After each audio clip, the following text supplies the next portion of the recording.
Hello, everyone. Om Shanti. Welcome to tonight's session. Happy Wednesday. How is your meditation? I hope you are having a good journey and looking inward and finding that that's becoming more nourishing every day as you put your practice into place. So we have been talking a lot. Today is really the last step in our basic journey. And last week we discussed the four types of thoughts that we have, and the different types of thoughts that I can think about during the day and how to identify and then define those thoughts. And once I start doing that, once I can identify if a thought is positive or if a thought is negative, then I can start to replace them with more proactive thoughts, right? And basically what I'm doing is that every thought that I have um, is also accompanied by an energy. And we can sometimes describe that energy as a feeling, but not all the time. But every time I have a thought, that thought is generating an energy. It generates a energetic frequency. And so when I change my thoughts from thoughts that don't nourish me, that don't help me, to something proactive, what I'm really doing is I'm not just changing the thought, I'm also changing the energy that's associated with the thought. And truly, deeply, that's what meditation at the end of the day is really about. It's really about changing my energy. And my energy equals my nature, right? And so I really want to think about that because my nature will dictate how I feel. My nature will dictate how I respond or react to things. And my nature will dictate my really how I feel in the next moment, the future, if you will. And so when I start to change my energy, instead of feeling anxiety, I will feel peace or I will feel reassurance. And instead of feeling stress, I will feel trust and I will feel happiness. Um, and so it's such a basic equation, right? It's a basic equation that yields such profound results. It's actually quite incredible. And so when I change my energy by changing my thoughts, I start to experience the world differently. And when I experience the world differently, I start to respond to the world differently as well.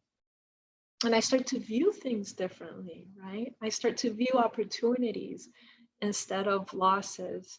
And I start to view what I can get out of a situation instead of what the situation is taking away. So I start to see and experience the world from a new perspective. And that new perspective comes from our inner world, right? Instead of seeing from the perspective of my physical eyes, and I'm aware of just what's in front of me, right? My physical eyes are limited to seeing what's in front of me, matter, right? But this third eye, the eye of the soul, we actually call it the eye of the intellect. That third eye is what starts to see things from that internal place, right? It gives me a different perspective. It doesn't just see the angry person in front of me that the physical eyes see.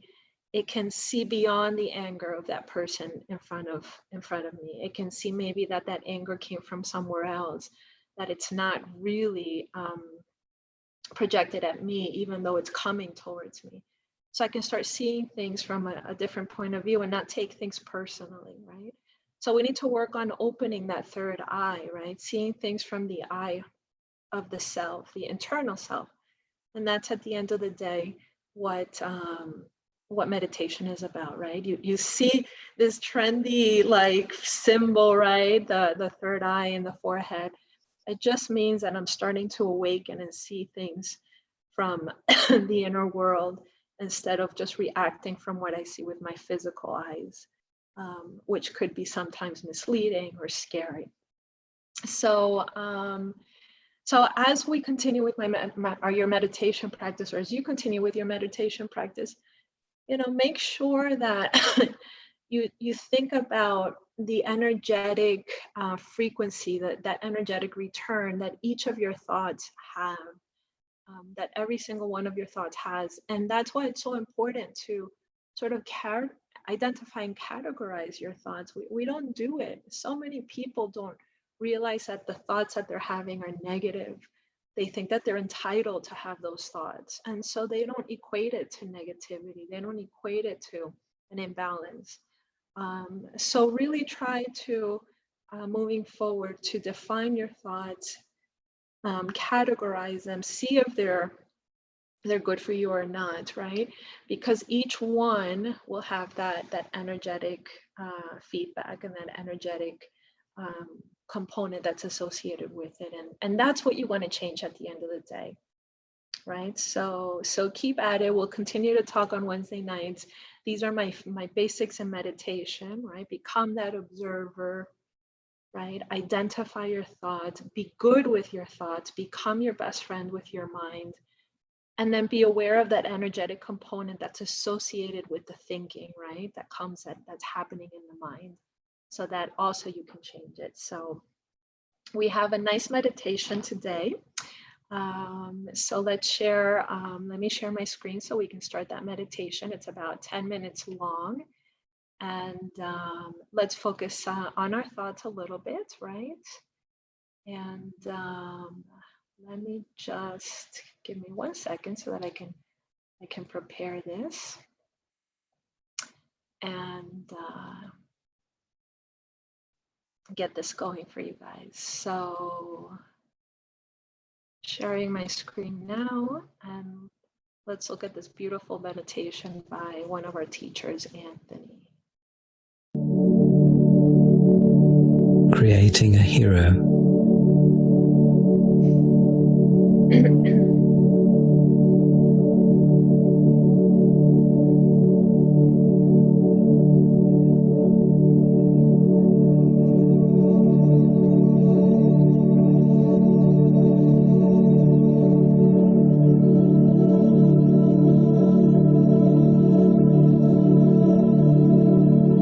I quieten down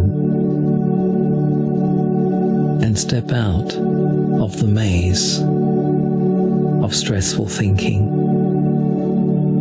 and doing. I begin to tap into my innate spiritual roots. Roots that are sometimes used, but also very often forgotten, because the dragons of doubt, of anger, of worry eclipse them. I decide to become stronger. I decide to direct my life as I wish. I decide to choose a better way to live. I realize that I can conquer the dragon of fear, who seems to wait in so many corners of my life. I use the weapon of wisdom, the weapon of determination.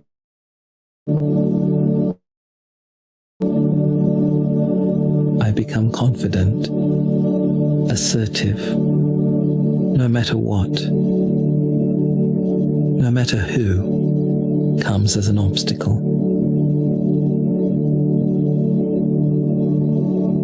I will not be submissive or intimidated by anything or anyone fearful, angry, or pessimistic.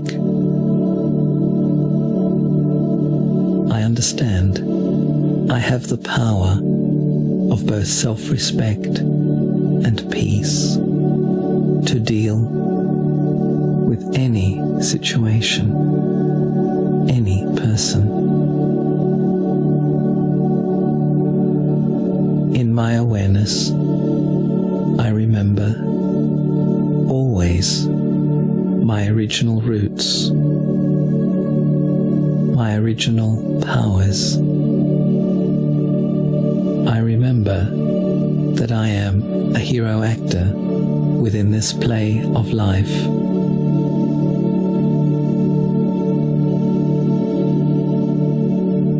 According to time and destiny, I have the right to be here and to express what I am.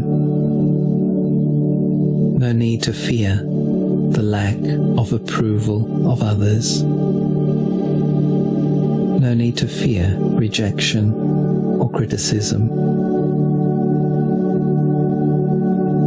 Let me understand and simply have the courage to do. And through the doing, through the action, I learn what I need to learn. I achieve what I have to achieve.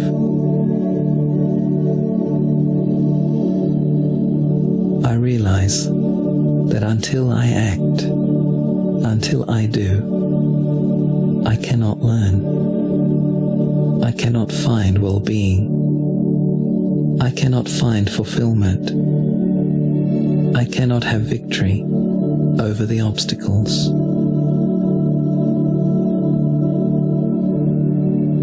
With deep faith and determined thought, I firmly do what I have to do.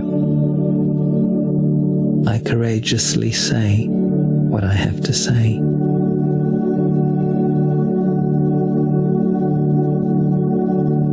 Gradually, I realize that my greatest weapons to conquer any dragon, whether doubt or fear or passivity, are peace, trust, and especially the power of decision.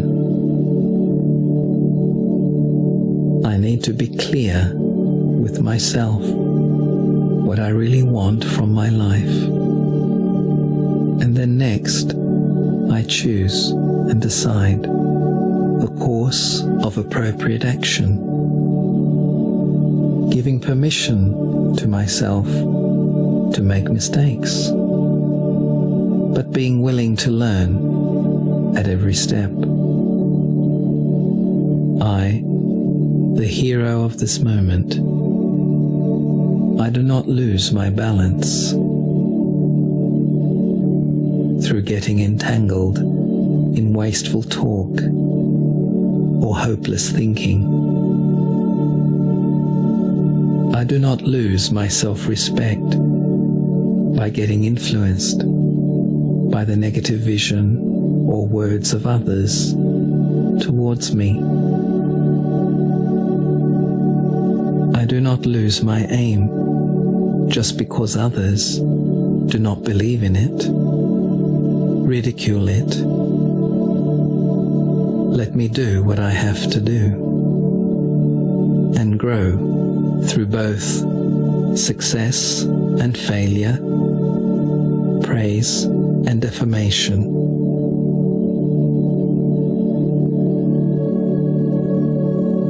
Out of fear, I must not become rigid. Let me remain flexible, tolerant, and open. Out of anger, let me not become hard and stubborn, but keep peaceful and respectful to all. Out of selfish ambition, let me not become calculating and ruthless, but maintain a respect for the rights of others. Out of insecurity, Let me not be lost in comparisons and competitiveness, but value the uniqueness of each one and of the self. These heroic gestures in each moment of each day conquer all the dragons. No crisis is so huge, nothing is that bad that I, the hero, cannot face and transform. I can transform it. Always I can. Because from my spiritual roots, my soul self, I will always find the resources to meet the needs and challenges of living. I always can connect to the divine source, to the divine friendship. I can take that power, I can take that blessing, which makes my task easier and more successful. That divine friend that believes that I can be that hero, the hero that creates the well-being not only of the self, but of others.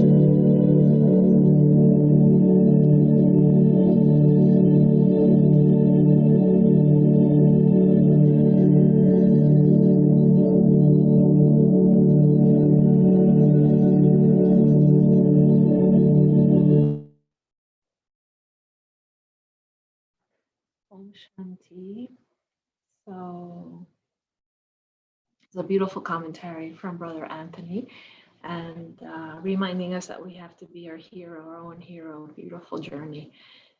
So go out there, become your own hero, become the hero that conquers your own mind, become the hero for your mind. Your mind will thank you, and do it step by step, little by little, one thought at a time.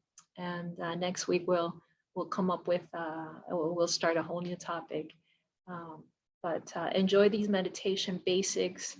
Have patience, and a little secret out there. These are actually not basic at all. They are lifelong things that we can go into the depths of for the rest of our lives, right? So continue that practice. It's basic yet very profound, and become your own hero. Om Shanti.